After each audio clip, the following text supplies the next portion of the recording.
All right, glory, glory, hallelujah. Here we are back once again, night 2, Republican National Convention, Milwaukee, Wisconsin. And behold, bask in the glory of the Republican Convention. I've never had a better time in my entire life. Can't you see my glee and joy just radiating? I know the camera woman can see it, but can you at home see it? See, I'm breaking the fourth wall. So what we're going to do again is just meander around, see who we bump into. You know the routine. I usually can identify lots of obscure people who 99.9% of America would have no reason to ever be able to identify. But that's my burden. My son, Sergeant Hassan Korea, in Afghanistan. Oh, so here's Sheriff Joe Arpaio, so we'll try him. He received enemy fire from the Taliban, only to be murdered with a knife on the streets of New York City. The former sailors You know, it's a newfangled title that they gave to journalists for whatever reason in this day and age. You are Sheriff Joe? I thought you were Sheriff Joe. How are you doing, sir? I'm Michael Tracey. Sheriff Joe, so you were one of the very original endorsers of Donald Trump in the 2016 cycle. Is that right? Day one. When the day he came down the escalator? Next day. Next day. First rally. Yeah, so that was June 15th, something like that, right? 2015. Right. Went on a stage, nobody would do it. I did. I said three things. There's a silent majority out there, and everybody started screaming. Then I said, we're born on the same day, which we are. And June 14th? Yeah, then I said, you're going to be the next president. I was right, but I've been with him forever. So what went through your mind when the terrible incident happened over on Saturday? What was your first reaction? Very sad, because a month before I was at his rally here, he called me on a stage, the only one he called. So I walked over and we hugged and kissed. And then a month later, they're trying to kill him. Bad. We've spoken to a few people who believe there was divine intervention at play that spared him the worst of the bullet. Do you think there was something metaphysical going on, or what's your belief? I've escaped a lot of bad situations, so someone upstairs is looking out for me. So, are you going to be running for office again? You've run for office a few times recently. Well, I'm running for my hometown mayor. Right. Yeah, but you didn't win, right? Recently. Oh, okay, so I lost. No, I'm just clarifying factually. People, the federal judge, George Soros, everybody ganged up on me. You could have won. Anybody could. What they did to me. Are you going to run again? I'm running for mayor. For my Oh, you're running hometown. now? Oh, I'm sorry. All right, well, good luck. I have more people in jail than in my town. What's the population of the town? Pound Hills is about 28,000. I'm assuming you could secure Trump's endorsement if you sought it? I don't ask for endorsement. I don't ask for endorsement. Would you accept it if offered? Well, he doesn't have to endorse me. We all know our connection. How about Attorney General in the second Trump administration? Do you interested? Attorney General now? Attorney General of the United States. First of all, I'm not a lawyer, thank you. You're a sheriff. Huh? You were a sheriff for many years, right? You have to be a lawyer. So I don't know my future. I do know I never asked for a job. All right, Sheriff Joe, thank you. That was Sheriff Joe Arpaio, well-known figure in Arizona, controversial at times, fair to say. I threw him some softball questions because I think he's about 90 years old now, and he's still running for office. But maybe that's my bias. Slide over that way.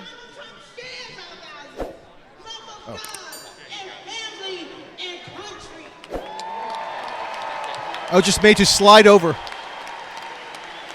Okay, let's proceed.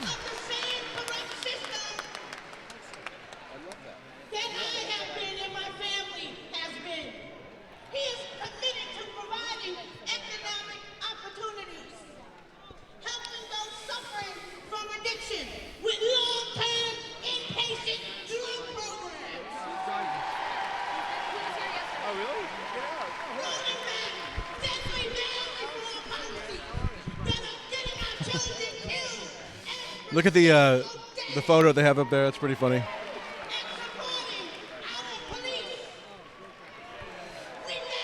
They have a strong focus on Black Americans at this year's Republican convention, which more power to them.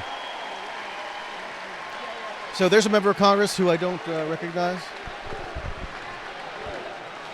Sorry, who is that? Remind me the name. Andy Barr. Andy Barr, right?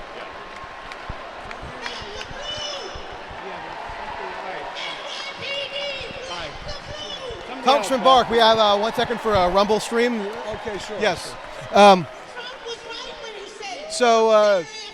What is your view on I wish I had the congressional roll call in front of me on the $24 billion Israel supplemental from April. Were you a yes or a no on that? I was a yes. You were a yes. Why? And is there any? Do you view there's any biblical or religious justification for U.S. support for Israel? Well, look, a strong Israel that is able to defend itself is not just in the interest of our greatest ally in democracy in the Middle East, Israel. It is in the interest of the United States. A strong Israel is a bulwark against terrorism in a very dangerous and difficult part of the world. And they are a forward operating base for our fight against radical Islamic terrorism. Do you see there being any tension between the America First point of view and also so stalwartly supporting Israel? It seems like there might be some tension there. At least some conservatives have complaints about that. If anyone is confused about that, let me set the record straight. Being pro-Israel is America first. Plain and simple. And aside from the strategic imperatives around Israel being a bulwark for U.S. interest, do you believe there to be any religious underpinning for the rationale there? Explain. Of course. Look, as a Christian, I've been to Israel, the Holy Land, 4 times. And in the Commonwealth of Kentucky, we do have a Jewish population that is, of course, instinctively pro-Israel. But the Christians of Kentucky understand that Israel is the biblical homeland of the Jewish people. And it is our heritage as Christians as well, and so it is extremely meaningful for the people of our country to hearken back to our Judeo-Christian heritage, and remember that those who bless Israel are blessed by God. And do you anticipate that Donald Trump will more faithfully execute your vision of the correct U.S. policy vis-a-vis Israel? Well, of course, and as Nikki Haley said, a former rival to President Trump, it's pretty clear whose side Joe Biden's on. Joe Biden is the one pushing back on our friends in Israel instead of pushing back on the enemy in Hamas. Last thing, I'll let you go. I saw you. There was an issue where you're trying to get some regulation, or I can't give you the full details, but involving Tennessee whiskey, or sorry, Kentucky whiskey. Is that right? Or Kentucky bourbon. That's right. What's the update on? Explain what you're advocating and what progress there's been legislatively on that. Well, it's a multi-billion-dollar industry for the Commonwealth of Kentucky. I'm the co-chairman of the drink of it on your Twitter of the Congressional Bourbon Caucus. And let me just say this about Kentucky bourbon whiskey: it is the drink of freedom. That I agree with.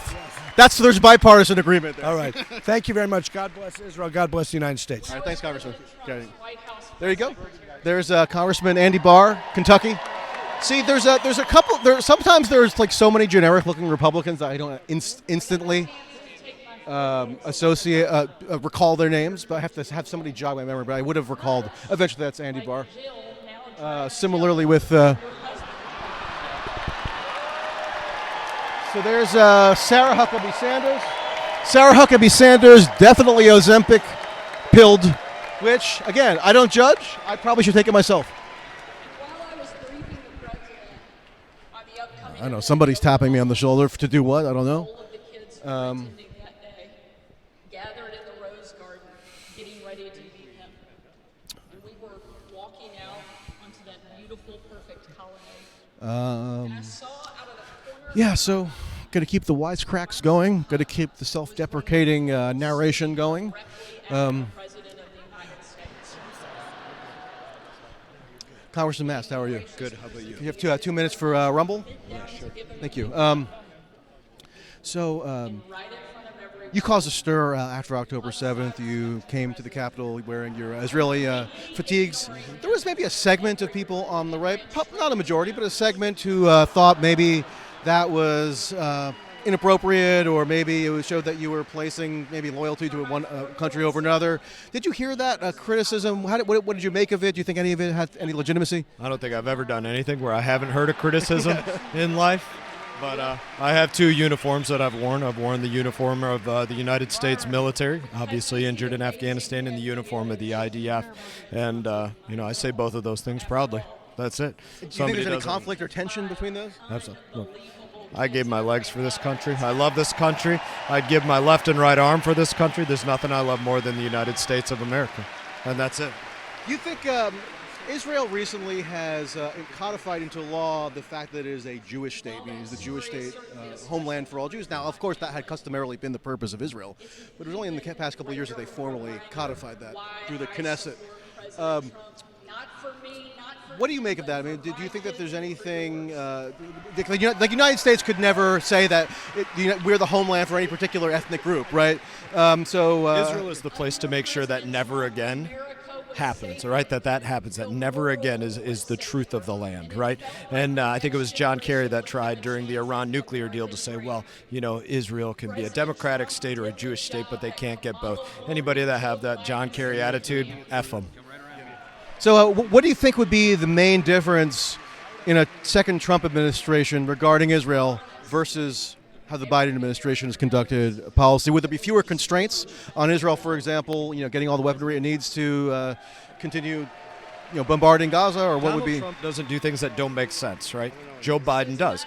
Joe Biden says, okay, listen, let's assist Israel militarily, who is our ally, but let's also assist our non-ally who is at war with our ally. Let's build them a pier for $300 million and then dismantle it. Let's make sure that we put pressure on Israel to not finish the job of destroying the people that still currently hold Americans hostage. There's a major difference between Trump foreign policy and Biden foreign policy, and it's making sure that your yes is yes, your no is no, and that you back the people that have the back of the United States of America. Now, do you think there's any tension between being America first but also having such a stalwart support for Israel? I mean, are you therefore not putting America first, or are they kind of one and the same? Is America's largest aircraft carrier in the Middle East, hands down. It's our biggest aircraft carrier.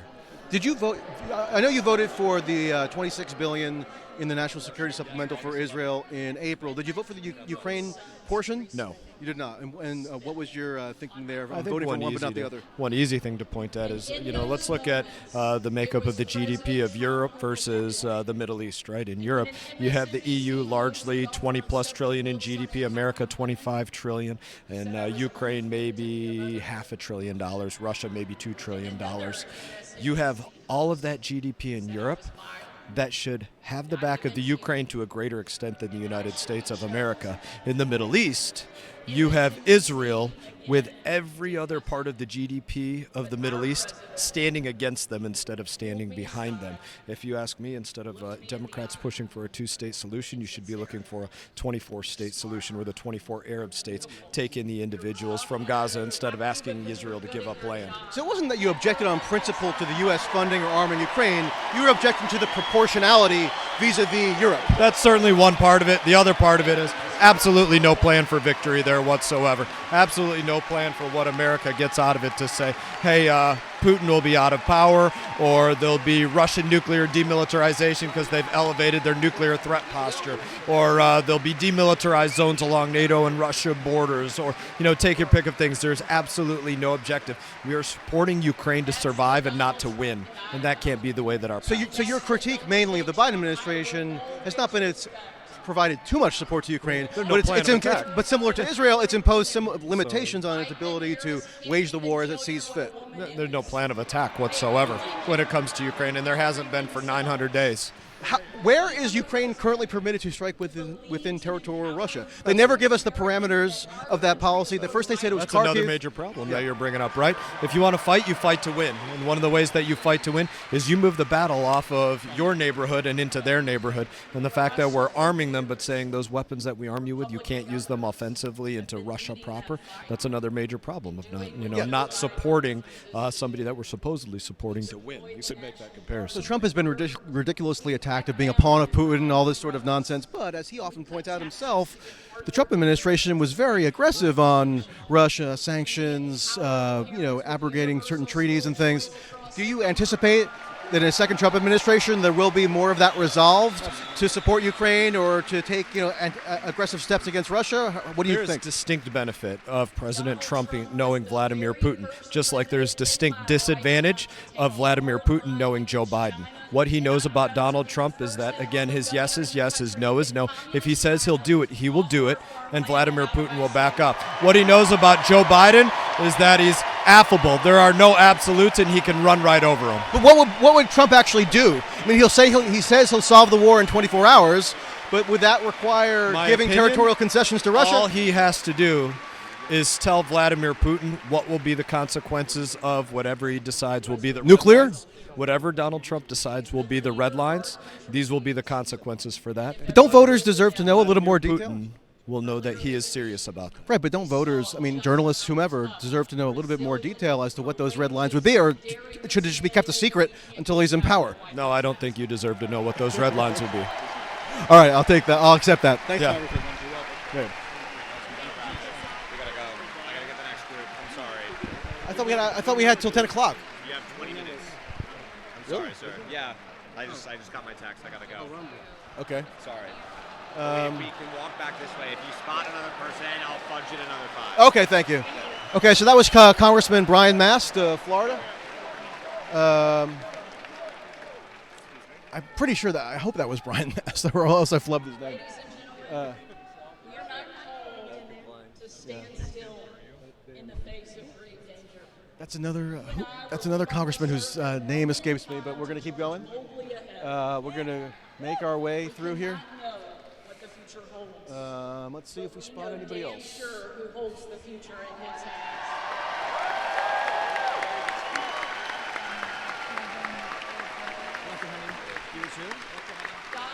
Let's see. I feel like yesterday we had more wiggle room with our timing, but perhaps not. Maybe I'm looking at yesterday through rose-colored glasses. We're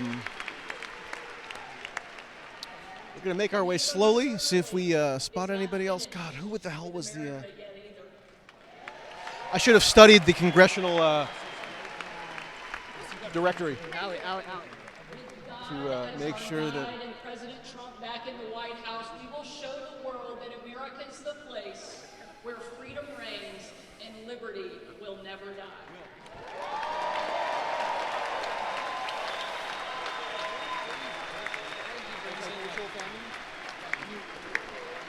Ladies and gentlemen,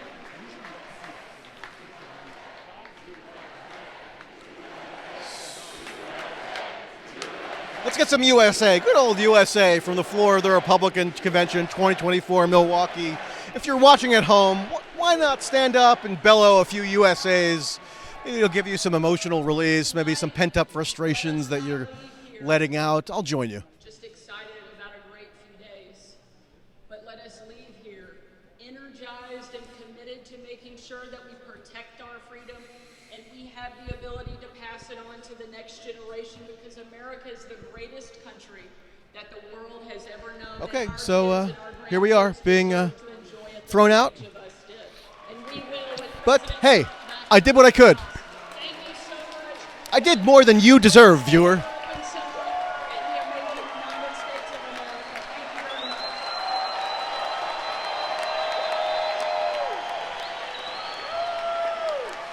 All right, so we'll leave it there for now, and we'll be back, hopefully, God willing, tomorrow.